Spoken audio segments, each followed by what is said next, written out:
പ്രമേഹ രോഗികൾ അറിഞ്ഞിരിക്കേണ്ട കാര്യങ്ങളെക്കുറിച്ച് ചിറയൻകീഴ് താലൂക്ക് ഹെഡ്ക്വാർട്ടേഴ്സ് ആശുപത്രിയിലെ നോൺ കമ്മ്യൂണിക്കബിൾ ഡിസീസസ് വിഭാഗം medical officer doctor Aby S Morrison സംസാരിക്കുന്നു.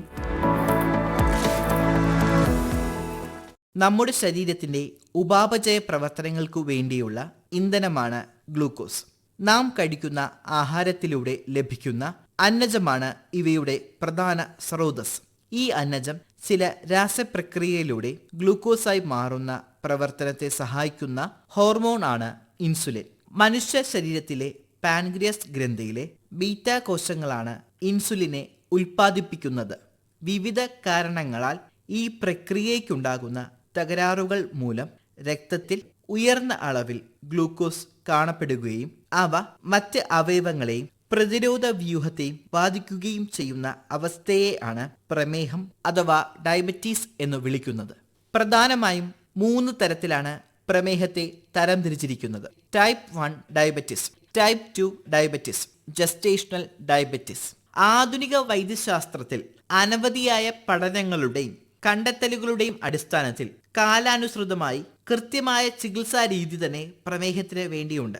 ശരിയായ സമയത്ത് തന്നെ ഡോക്ടറുടെ ചികിത്സ നേടുന്നത് വഴി അവർ നൽകുന്ന നിർദ്ദേശങ്ങൾക്ക് അനുസൃതമായി മരുന്നുകളും ഇൻസുലിനും എടുക്കുന്നത് വഴിയും ഭക്ഷണ ക്രമീകരണവും വ്യായാമങ്ങളും ചെയ്യുകയാണെങ്കിലും പ്രമേഹം ഒരു ബാധ്യതയായി തീരില്ല. ശരീരത്തിലെ ഗ്ലൂക്കോസിന്റെ അളവ് നിയന്ത്രിക്കുക, ഉൽപാദനം നിജപ്പെടുത്തുക, ഗ്ലൂക്കോസിന്റെ ഉപയോഗം കൂട്ടുക, ഇൻസുലിന്റെ കാര്യക്ഷമത വർദ്ധിപ്പിക്കുക എന്നിങ്ങനെ നിരവധിയായ ധർമ്മങ്ങളാണ് ഓരോ തരത്തിലുമുള്ള പ്രമേഹ മരുന്നുകളുടെ പ്രവർത്തന രീതി. ഓരോ രോഗികളുടെയും രോഗാവസ്ഥയും മറ്റ് ശാരീരിക ഘടനകളും അനുസരിച്ച് യോഗ്യതയുള്ള ഡോക്ടർ നിർദ്ദേശിക്കുന്ന മരുന്ന് ഉപയോഗിക്കുക. ടൈപ്പ് 1 രോഗികളിലും അമിതമായ പ്രമേഹമുള്ള ടൈപ്പ് 2 രോഗികളിലും ആവശ്യമെങ്കിൽ ഇൻസുലിൻ നിർദ്ദേശിക്കപ്പെടാം. വിവിധ പ്രവർത്തന ദൈർഘ്യമുള്ള ഇൻസുലിനുകളും അവയുടെ സംയുക്തങ്ങളും നിലവിലുണ്ട്. ആയതിനാൽ ഡോക്ടറുടെ നിർദ്ദേശപ്രകാരം തന്നെ അവ കൃത്യമായി ഉപയോഗിക്കണം. ഓരോ രോഗിയുടെയും പ്രമേഹ ചികിത്സ എന്നത് അവരുടെ രോഗതീവ്രതയുടെയും അനുബന്ധ രോഗങ്ങളുടെയും ശരീരഘടനയുടെയും ജീവിത രീതിയുടെയും അനുസരിച്ച് വ്യത്യാസപ്പെട്ടിരിക്കുന്നു. ചികിത്സാ രീതി രോഗിയുടെ ആരോഗ്യപൂർണമായ ജീവിതത്തിന് സഹായകരമാകും. വ്യക്തി അധിഷ്ഠിതമായ ചികിത്സാ രീതി വഴി സങ്കീർണതകൾ കുറയ്ക്കുവാനും സാധിക്കുന്നതാണ്. പ്രമേഹ രോഗികൾ ശ്രദ്ധിക്കേണ്ട ഒരു പ്രധാന സങ്കീർണതയാണ് രക്തത്തിലെ ഗ്ലൂക്കോസിന്റെ അളവ് കുറഞ്ഞു പോകുന്ന ഹൈപ്പോഗ്ലൈസീമിയ എന്ന അവസ്ഥ. പലപ്പോഴും സമയത്തിന് ആഹാരം കഴിക്കാതെ ഇരിക്കുകയോ അധികമായി മരുന്നെടുക്കുകയോ അമിതമായി ശാരീരിക അധ്വാനം ചെയ്യുന്നതും വഴി ആണ് ഈ അവസ്ഥ ഉണ്ടാകുന്നത്. അമിതമായി വിറയ്ക്കുക, ബോധം നഷ്ടപ്പെടുക എന്നിവയാണ് ഇതിന്റെ പ്രധാന ലക്ഷണങ്ങൾ. ഈ അവസ്ഥ നേരത്തെ മനസ്സിലാക്കി അതിന് പ്രതിവിധി ചെയ്യണം. അല്ലാത്ത പക്ഷം സ്ഥിതി ഗുരുതരമാകുവാനുള്ള സാധ്യത കൂടുതലാണ്. ഈ സാഹചര്യത്തിൽ നമുക്ക് അവലംബിക്കുവാൻ കഴിയുന്ന ഒരു രീതിയാണ് 15:15 റൂൾ അഥവാ 15:15 എന്ന ചിട്ട. ഹൈപ്പോഗ്ലൈസീമിയുടെ ലക്ഷണങ്ങൾ ഉണ്ടാകുമ്പോൾ തന്നെ ഏകദേശം 15 ഗ്രാം ഗ്ലൂക്കോസ് അടങ്ങിയ മുട്ടായോ പാനീയങ്ങളോ ഉടൻ കഴിക്കുക. തുടർന്ന് 15 മിനിറ്റിന് ശേഷം ഒന്നും കൂടി ശരീരത്തിലെ ഗ്ലൂക്കോസിന്റെ അളവ് പരിശോധിക്കുക. കുറവാണെങ്കിൽ ഒരു പ്രാവശ്യവും കൂടി 15 ഗ്രാം ഗ്ലൂക്കോസ് അടങ്ങിയ ആഹാരം കഴിക്കുക. ഇതു ചെയ്യുന്നത് വഴി ഈ അവസ്ഥ ഗുരുതരമാകാതെ ഇരിക്കുവാനും ആശുപത്രിവാസം ഒഴിവാക്കുവാനും സഹായകരമാകും. ഹൈപ്പോഗ്ലൈസീമിയ എന്ന അവസ്ഥ ഉണ്ടാകാതിരിക്കാൻ കൃത്യമായ ഇടവേളകളിൽ രക്തപരിശോധന നടത്തുകയും ഇൻസുലിൻ അടക്കമുള്ള മരുന്നുകൾ അതിനനുസരിച്ച് ക്രമപ്പെടുത്തുകയും ചെയ്യുക. ആഹാരം കൃത്യ അളവിൽ ശരിയായ സമയത്ത് കഴിക്കുക എന്നതും പ്രധാനമാണ്. പ്രമേഹ രോഗികൾക്ക് ഏറ്റവും പ്രധാനം അവരുടെ ആഹാര ക്രമീകരണമാണ്. ഡോക്ടറുടെ മേൽനോട്ടത്തിൽ ഒരു ഡയറ്റീഷ്യന് ഓരോ വ്യക്തിയുടെയും ശാരീരിക അവസ്ഥയും ആവശ്യങ്ങളും താല്പര്യങ്ങളും അടിസ്ഥാനപ്പെടുത്തി ഒരു ക്രമീകൃത ആഹാരം രൂപപ്പെടുത്താൻ ആകുന്നതാണ്. ഓരോ വ്യക്തിയും അവരുടെ ശാരീരിക അധ്വാനത്തിന്റെ തോത്, എടുക്കുന്ന മരുന്നിന്റെ അളവ്, ശാരീരിക ക്ഷമത എന്നിവയെ അടിസ്ഥാനപ്പെടുത്തി ആഹാരം ക്രമീകരിക്കണം. തവിടടങ്ങിയ ധാന്യങ്ങൾ, ലീൻ പ്രോട്ടീനുകൾ, നാരുകൾ, അവശ്യധാതുക്കൾ എന്നിവ കൂടുതലായി ഉൾപ്പെടുത്തുവാൻ ശ്രദ്ധിക്കണം. കാലാവസ്ഥയും ആഹാരത്തിന്റെ ലഭ്യതയും മറ്റു രോഗങ്ങളുടെ അവസ്ഥയും പരിഗണിച്ചുകൊണ്ട് ആഹാരക്രമത്തിൽ മാറ്റങ്ങൾ വരുത്താം. കൃത്യമായ അളവിൽ വെള്ളം കുടിക്കേണ്ടത് വളരെ അത്യാവശ്യമാണ്. നിർജ്ജലീകരണം ഉണ്ടാകാതെ നോക്കണം. അതുപോലെ വൃക്ക രോഗികൾ ഡോക്ടറുടെ നിർദ്ദേശപ്രകാരം വെള്ളത്തിന്റെ അളവ് ക്രമീകരിക്കേണ്ടതാണ്. നാരിന്റെ അളവ് കൂട്ടുന്നത് രക്തത്തിലെ ഗ്ലൂക്കോസിന്റെ തോത് കുറയ്ക്കുവാൻ സഹായിക്കും. ശരിയായ വിശ്രമവും ഉറക്കവും പ്രമേഹ രോഗികൾക്ക് അത്യാവശ്യമാണ്.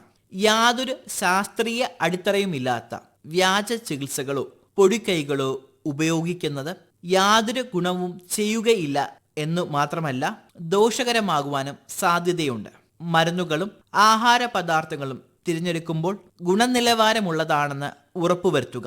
ഋതുവ്യത്യാസമനുസരിച്ച് ആഹാരക്രമത്തിലും വ്യത്യാസങ്ങൾ കൊണ്ടുവരിക. ഉദാഹരണത്തിന്, മഴ സമയത്ത് എളുപ്പത്തിൽ ദഹിക്കുന്ന ആഹാര പദാർത്ഥങ്ങൾ കൂടുതലായി കഴിക്കുക. ശൈത്യകാലഘട്ടത്തിൽ ശരീരത്തിന്റെ ഊഷ്മാവ് കൃത്യമായി നിലനിർത്തുന്ന രീതിയിൽ ആഹാരം കഴിക്കുക. വേനൽക്കാലത്ത് നിർജ്ജലീകരണം ഒഴിവാക്കുന്നതിനായി ജലാംശം കൂടുതലായുള്ള ആഹാരം തിരഞ്ഞെടുക്കുക. പ്രമേഹ രോഗികൾ ശ്രദ്ധിക്കേണ്ടതായ മറ്റു ചില കാര്യങ്ങൾ എന്തെന്ന് നമുക്ക് പരിശോധിക്കാം. കൃത്യമായി ഉറങ്ങുക എന്നത് പ്രമേഹ രോഗിയെ സംബന്ധിച്ചിടത്തോളം വളരെ പ്രധാനമാണ്. കുറഞ്ഞത് 8 മണിക്കൂറെങ്കിലും ഉറങ്ങുന്നത് രക്തത്തിലെ ഗ്ലൂക്കോസിന്റെ അളവ് നിയന്ത്രിക്കുന്നതിൽ വലിയ പങ്ക് വഹിക്കുന്നു. ഉറക്കക്കുറവുള്ളവരിൽ ഉപാപചയ പ്രവർത്തനങ്ങൾ മന്ദീഭവിക്കുകയും ഗ്ലൂക്കോസിന്റെ അളവ് കൂടുതലായി കാണപ്പെടുകയും ചെയ്യുന്നു. രക്തസമ്മർദ്ദവും ശരീരത്തിലെ മോശം കൊഴുപ്പ് നിയന്ത്രിക്കുന്നതും വളരെ പ്രാധാന്യം അർഹിക്കുന്നതാണ്. ഉയർന്ന രക്തസമ്മർദ്ദമുള്ളവരിൽ പ്രമേഹത്തിന്റെ സങ്കീർണതകളായ ഹൃദ്രോഗം, പക്ഷാഘാതം, വൃക്കരോഗം എന്നിവ പെട്ടെന്ന് തന്നെ ഉണ്ടാകാൻ സാധ്യത കൂടുതലാണ്. മാനസിക സമ്മർദ്ദവും ഉത്കണ്ഠയും കുറയ്ക്കുന്നത് ഒരു പ്രമേഹ രോഗിയെ സംബന്ധിച്ചിടത്തോളം വളരെ പ്രാധാന്യമുള്ളതാണ്. അമിതമായ സമ്മർദ്ദം ശരീരത്തിലെ ഗ്ലൂക്കോസിന്റെ ഉൽപാദനം കൂട്ടുകയും രക്തത്തിലെ ഗ്ലൂക്കോസിന്റെ അളവ് ക്രമാതീതമായി ഉയർത്തുന്നതിന് കാരണമാകുകയും ചെയ്യുന്നു. ഇത് പ്രമേഹത്തെ കൂടുതൽ സങ്കീർണതകളിലേക്ക് കൊണ്ടുപോകുന്നു. ശരീരം എപ്പോഴും വൃത്തിയായി വെക്കുവാൻ പ്രമേഹ രോഗികൾ ശ്രദ്ധിക്കേണ്ടതാണ്. പ്രത്യേകിച്ച് കൈകാലുകൾ. പ്രമേഹ രോഗികൾക്ക് മുറിവുണ്ടായാൽ അറിയുവാൻ സാധിക്കുകയില്ല. അത് തുടർ അണുബാധയ്ക്കും ശരീരഭാഗങ്ങൾ നശിക്കുന്നതിലേക്കും കാരണമായേക്കാം. മുറിവോ അണുബാധയോ കണ്ടെത്തിയാൽ ഉടൻ തന്നെ ഡോക്ടറുടെ അടുത്ത് ചികിത്സ നേടേണ്ടതാണ്. ഒരിക്കൽ പ്രമേഹം ബാധിച്ചാൽ ഭൂരിഭാഗം ആളുകളിലും ഇത് ജീവിതത്തിൽ ഉടനീളം നിലനിൽക്കുന്നതാണ്. പ്രമേഹവും അതേ തുടർന്നുണ്ടാകുന്ന സങ്കീർണതകളും ഓരോ രോഗിയെയും ശാരീരികവും മാനസികവും വൈകാരികവുമായി ബാധിക്കുന്നു. പലരെയും സാമ്പത്തികമായും ഈ അവസ്ഥ ബുദ്ധിമുട്ടിക്കുന്നു. ഇത് രോഗികളിൽ ഉത്കണ്ഠയും മാനസിക പിരിമുറുക്കത്തിനും കാരണമാകുന്നു. ഇതിനെ അതിജീവിക്കുന്നതിനായി മറ്റു കുടുംബാംഗങ്ങളുടെയും സുഹൃത്തുക്കളുടെയും നമ്മൾ ഓരോരുത്തരുടെയും സഹായം അവർക്ക് ആവശ്യമാണ്. ഡോക്ടറുടെ നിർദ്ദേശപ്രകാരം ആഹാരക്രമം പാലിക്കുകയും അമിത ശരീരഭാരം കുറയ്ക്കുകയും ഗുണകരമായ വ്യായാമം ശീലിക്കുകയും സമയത്തിന് മരുന്നുകൾ കഴിക്കുന്നതും ഇൻസുലിൻ കൃത്യ അളവിൽ എടുക്കുന്നതും കൃത്യമായ ജീവിതശൈലി പ്രാപ്തമാക്കുകയും ചെയ്താൽ ഏതൊരു പ്രമേഹ രോഗിക്കും സാധാരണ ജീവിതം സാധ്യമാകും. പ്രമേഹ രോഗികൾ അറിഞ്ഞിരിക്കേണ്ട കാര്യങ്ങളെക്കുറിച്ച് ഇതുവരെ സംസാരിച്ചത് ചിറയൻകീഴ് താലൂക്ക് ഹെഡ്ക്വാർട്ടേഴ്സ് ആശുപത്രിയിലെ നോൺ കമ്മ്യൂണിക്കബിൾ ഡിസീസസ് വിഭാഗം medical officer doctor Aby S Morrison. പ്രകാശധാര